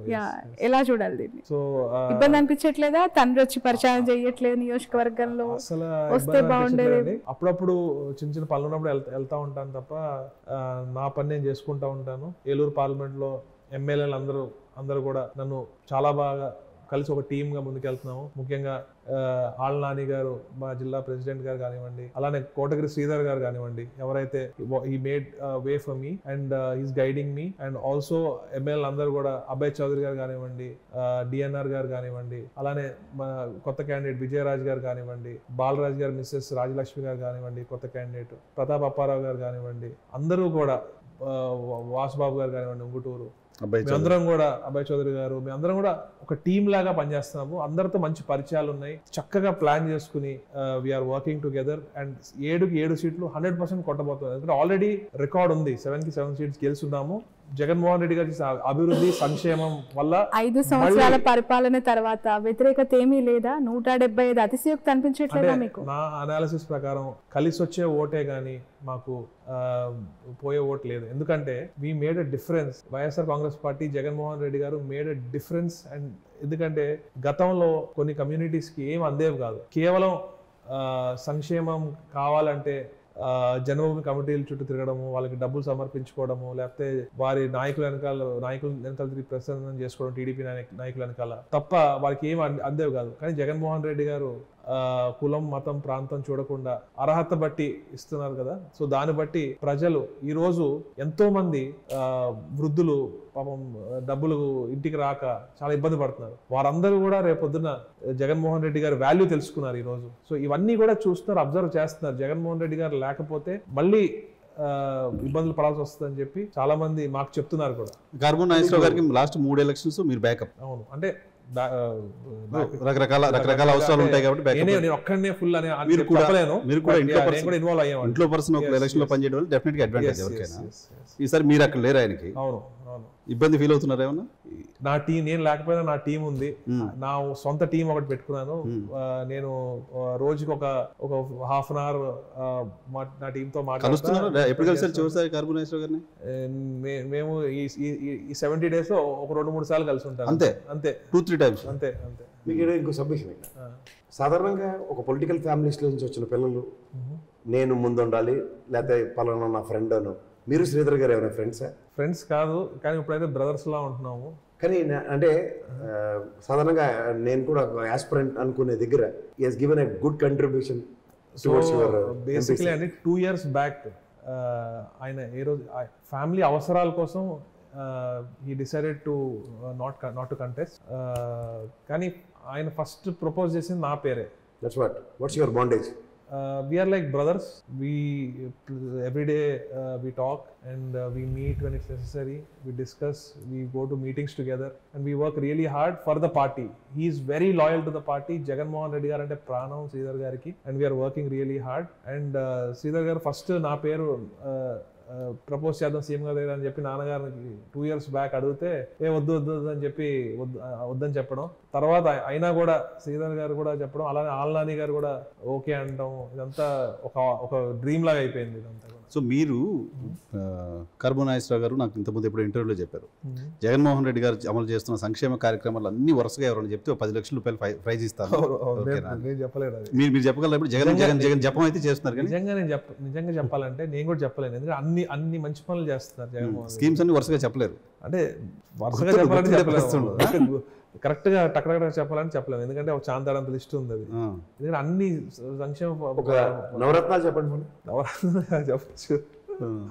సో అంత టఫ్ ఉంది. జగన్మోహన్ రెడ్డి గారు జపం చేస్తున్నారు, కానీ ఆ పథకాలన్నీ మీరే ఓన్ చేసుకొని చెప్పే పరిస్థితి. అంత మంచి చేస్తున్నారు జగన్మోహన్ రెడ్డి గారు. మీరు చెప్పగలుగుతారా? మంచి చేస్తున్నారు అన్నప్పుడు మంచి పనులు చెప్పుకోవడంలో తప్పలేదు. మరి మీరు ఎందుకు గుర్తుపెట్టుకోలేదు? చెప్పుకోలేను. అంటే ఒక 4-5 ఉంటే తెలుగుదేశం చేసిన తెలుగుదేశం పార్టీకి గుర్తుండిపోయి ఒక పథకం పేరు మీరు చెప్పగలుగుతారా? పసుపు కుంకుమ. అదే కదా, వాళ్ళు ఎత్తుగా పసుపు కుంకుమ పోసారు లేడీస్ అందరు కలిసి. అసలు మీరు ఆహ్వానం చేస్తారు, దగ్గర 5 to 6% ఓటు బ్యాంక్ పెరిగి చూపించింది అది. ఎక్కడ పసుపు కుంకుమ నిజంగా? అదర్వైజ్ 33-34% ఉన్న దగ్గర ఎన్హాన్స్ అయింది 39. రైట్. సునీల్ గారు, ఏలూరు పార్లమెంట్ కి జగన్మోహన్ రెడ్డి ప్రభుత్వం వచ్చిన తర్వాత చేసింది ఏంటి, గెలిపిస్తే మళ్ళీ చేసేది ఏంటి?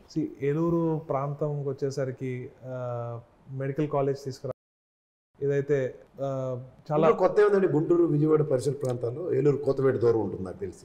ఇక్కడే మొత్తం మెడికల్ హబ్ అంతా ఇంక్లూడింగ్ ఎయిమ్స్ సొసైటీ ఇక్కడే ఉంది కదా.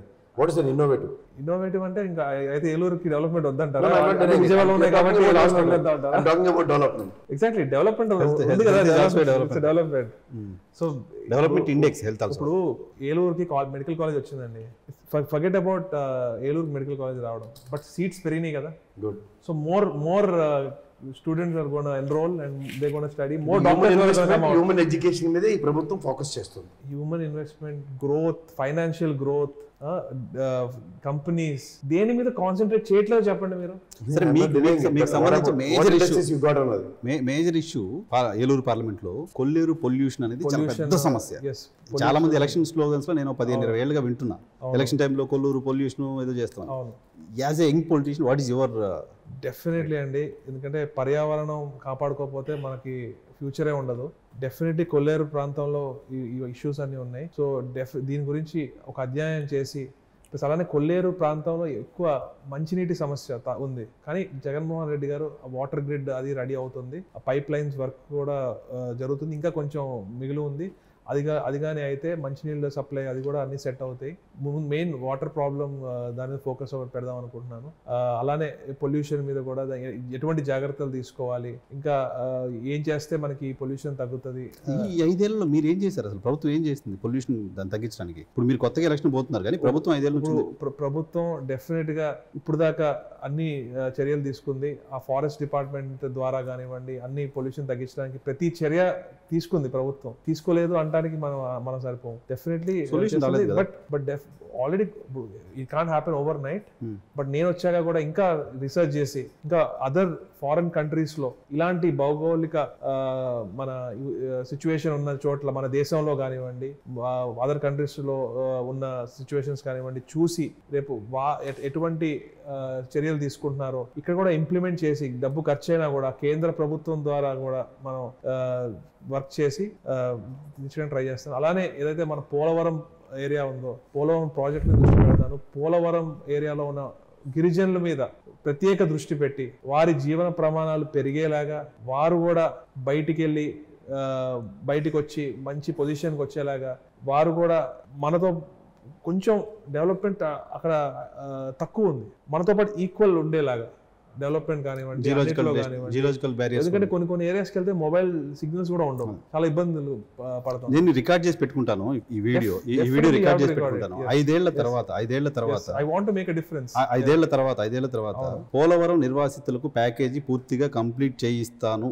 Definitely I try my best. నేను కేంద్రంతో ఎట్లా మాట్లాడాలి అన్ని పెద్దల సలహాలు తీసుకుని నేను డెఫినెట్లీ ముందుకెళ్తాను. ఎందుకంటే నేను చేతులు ఎందుకంటే అది యుద్ధ ప్రాతిపదికన చేయాల్సింది సార్. మీరు 5 ఏళ్ల తర్వాత కూడా చేస్తానో లేదో ప్రయత్నం చేస్తాను. నేను చేతులు కట్టుకుని ఎంపీ అయిపోయాను అని చెప్పి చేతులు కట్టేసుకుని జస్ట్ అలా పార్టీ పథకాలు చెప్పుకోవడం కాదు, పార్టీ ఎలాగో మంచి చేస్తుంది.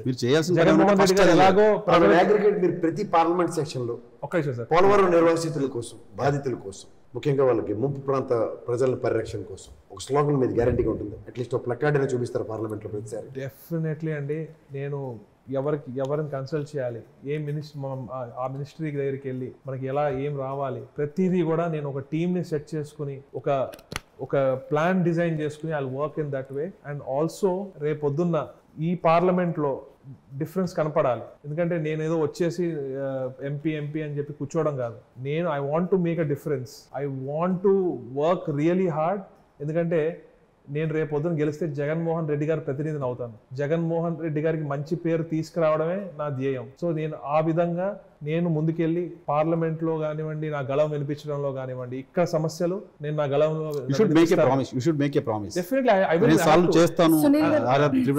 సంక్షేమ పథకాలు చాలా ఉన్నాయి, చెప్పలేనని ఉన్నాయి కాబట్టి ఠకివని చెప్పలేని అన్నారు కదా. జగన్మోహన్ రెడ్డి గారు ప్రామిస్ చేసి అధికారంలోకి వచ్చిన తర్వాత చేయలేనివి అయ్యో ఇవి చేస్తుంటే బాగుండేదేమో అని అనుకున్న ఒక 2 పాయింట్స్ చెప్పగలరా? మద్యపాన నిషేధం అన్నారు కానీ అది కొంచెం కొన్ని కారణాల వల్ల తగ్గింది. కానీ కూడా జగన్మోహన్ రెడ్డి గారు ముందే చెప్పారు మద్యపానం ముట్టుకుంటే షాక్ కొడుతుంది అని ఎలక్షన్ ముందే చెప్పడం జరిగింది. రేట్లు పెంచడం జరిగింది, దానివల్ల కన్సంప్షన్ తగ్గింది. ఏవైతే బెల్ట్ షాప్స్ ఉన్నాయో అవన్నీ తీసేయడం జరిగింది. మరి ఈ రోజు మద్యం దొరకాలంటే చాలా కష్టమైన పరిస్థితి ఉంది. మరి దీనివల్ల కన్సంప్షన్ తగ్గింది. మరి ఈ రోజు ప్రతిపక్షాలేమో మేము మంచి తక్కువ రేటుకి ఇస్తాము అని చెప్పి ప్రచారం చేసుకుంటున్నారు. మరి ఎన్టీ రామారావు గారు మద్యపానం ఎత్తేసిన ఎన్టీ రామారావు గారి వారసులని చెప్పుకునే వీరు ఈ రోజు మద్యపానం తక్కువ రేటుకి ఇస్తాము, మంచి నాణ్యమైనది ఇస్తాము, రేపొద్దున ఆరోగ్యశ్రీలో మీ లివర్ కి ఫ్రీగా ఆపరేషన్ కూడా చేయిస్తాము అన్నట్టుగా ఉంది. మరి నెక్స్ట్ వన్ మద్యపాన నిషేధం, ఇంకోటి మద్యపాన నిషేధం సిపిఎస్. కానీ దానికి మనం అన్ని చూసారు కదా, జగన్మోహన్ రెడ్డి గారు మాత్రం అన్ని కూడా ఇప్పుడు చెప్తా కరోనా వల్ల కానివ్వండి అన్ని కూడా ఎఫెక్ట్ అయింది కదా. సరే కరోనా మర్చిపోయినా మీరు మర్చిపోనిచ్చేలా లేరే, ఎందుకంటే corona affected the world economy. మనం పక్కన పెట్టేలేము. సిపిఎస్ కి కరోనాకి ఏంటి సంబంధం? అన్ని అవును. మరి ఇప్పుడు సిపిఎస్ కి నాకు అవగాహన లేకుండా కాదండి ఒకటండి. ఇప్పుడు సిపిఎస్ కి కరోనాకి సంబంధం ఏదో అంటున్నారు. ఎకానమీ ఎఫెక్ట్ అయ్యింది. మరి ఎకానమీ ఎఫెక్ట్ అయ్యిందంటే కోవిడ్ వల్ల ఎకానమీ ఇంప్లిమెంట్ లేని సిపిఎస్ ని మన స్టేట్ లో నేను రద్దు చేస్తానని చెప్పాడు. జగన్మోహన్ రెడ్డి గారు. సో అది అవగాహన లేకుండా ఇచ్చిన హామీ అనేది ప్రభుత్వం కమిట్ అయింది. దాన్ని వదిలేద్దాం అక్కడికి. సరే, రైట్. రాబోయే ఎన్నికలకి 3 పార్టీల కూటమి బయలుదేరింది. మిమ్మల్ని ఓడిస్తానంటున్నారు, మిమ్మల్ని ఇంటికి పంపిస్తాను, అదే మా లక్ష్యం అంటున్నారు. భయం వేస్తుందా ఏలూరులో? భయం అనే మాటే ఉండదండి.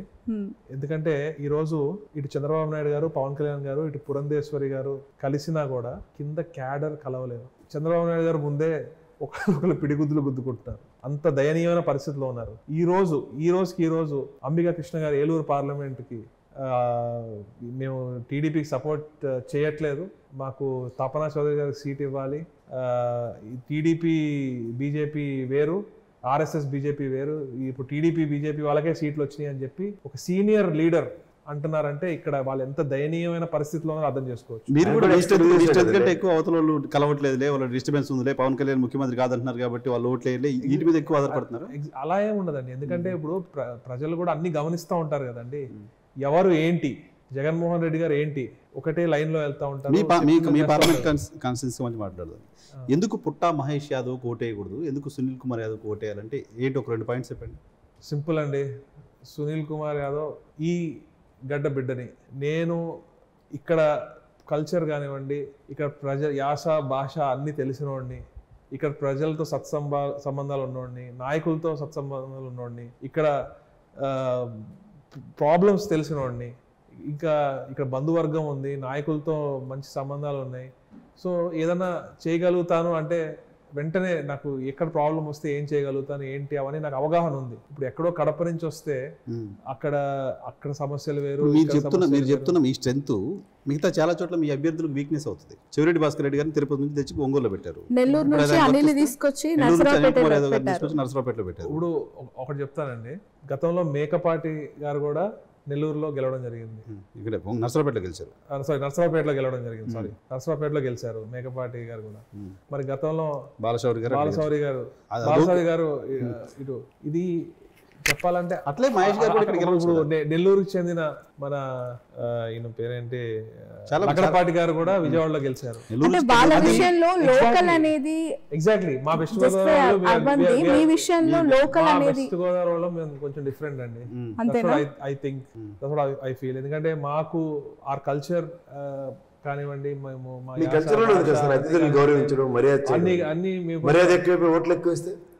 కాదు పైగా మీ ఏలూరుకి సూపర్ స్టార్ కృష్ణ గారు గుంటూరు నుంచి వచ్చి కంటెస్ట్ చేసి గెలిచారు. అవును గెలిచారు.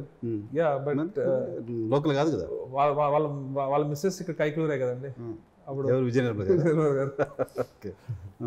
సో అలా ఆదరించారు. బట్ స్టిల్ ఆదరించారు. ఇప్పుడు అక్కడ కడప నుంచి వచ్చిన ఆయనకి ఇక్కడ ఏం సంబంధం లేదు, ఇక్కడ బంధువర్గం లేదు, చుట్టరికం లేదు, ఇక్కడ ఏమీ లేదు అసలు. ఇక్కడ చెప్పాలంటే ఒకరోజేమో కర్ణాటకలో పుట్టాను, కర్ణాటకలో పెరిగాను అన్నారు, ఒకసారేమో రాయలసీమలో పుట్టి కర్ణాటకలో పెరిగాను అంటున్నారు.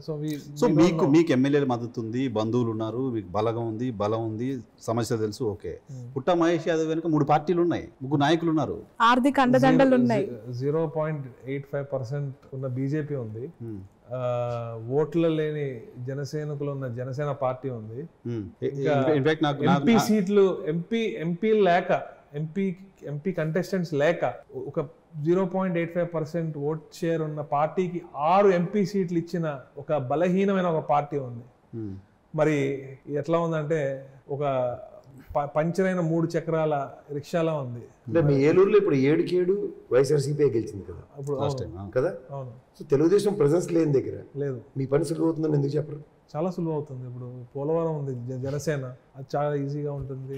కైకలూరులో బీజేపీ చాలా సులువుగా ఉంటుంది. ఉంగుటూరులో చాలా ఈజీగా మాకు చాలా we're going right direction. Jaganmohan Reddy గారు వేసిన పాత్ ఎమ్మెల్యేలు కానివ్వండి, నాకు కానివ్వండి చాలా ఉపయోగపడుతుంది. He made things easy for అస్.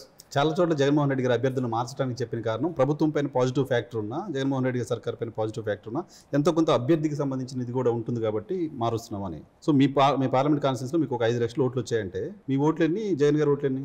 జగన్మోహన్ రెడ్డి గారికి ఒక సపరేట్ బేస్ ఉంటుందండి. అదే ఉంటుంది, ఓట్లు జగన్మోహన్ రెడ్డి గారి ఓట్లే. సునీల్ ఓట్లు కూడా ఏదో చూసేస్తుంటారు సీట్ అయినా. ఇప్పుడు కొంతమంది నరసాపురంలో చెప్తారు నా ఫేస్ వాల్యూ చూసే ఓట్లు పడి అంటారు. నేను అట్లా చెప్తున్నాను కాదు.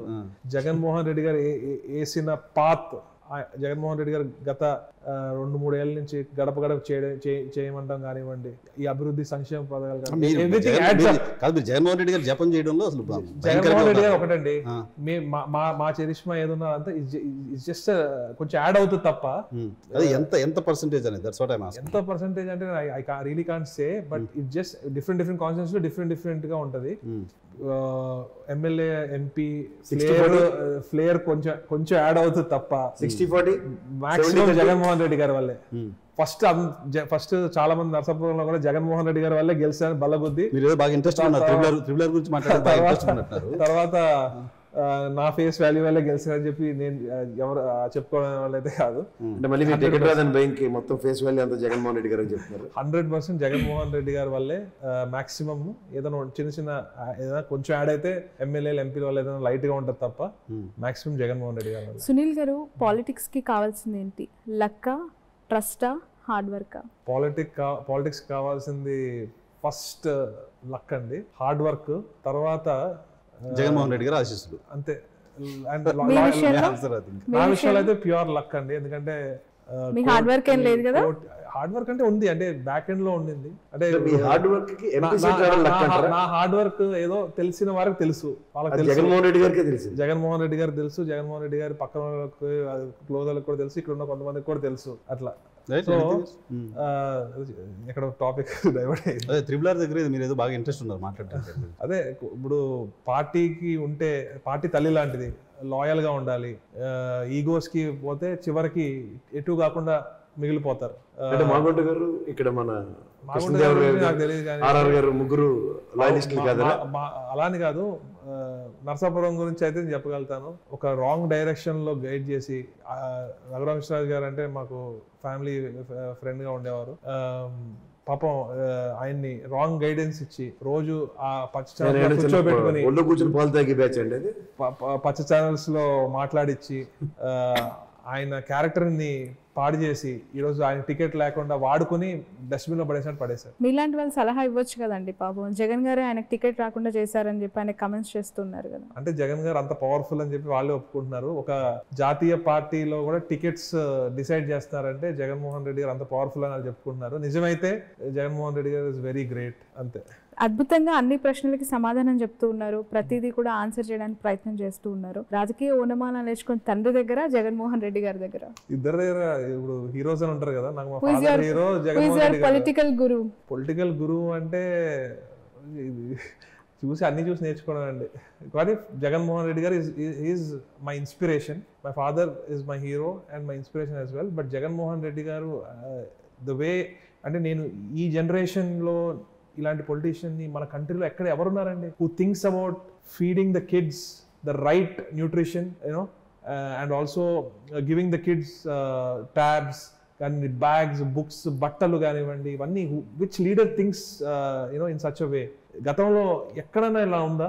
మన ఏపీ స్టేట్ తీసుకుంటే ఏ నాయకుడైనా రాజశేఖర రెడ్డి గారు చేశారు, రాజశేఖర రెడ్డి గారి కంటే బాగా చేస్తున్నారు. Right sir, thank you very much. సమయం కేటాయించినందుకు. Wish you all the best Sunil గారు. Wish you good luck.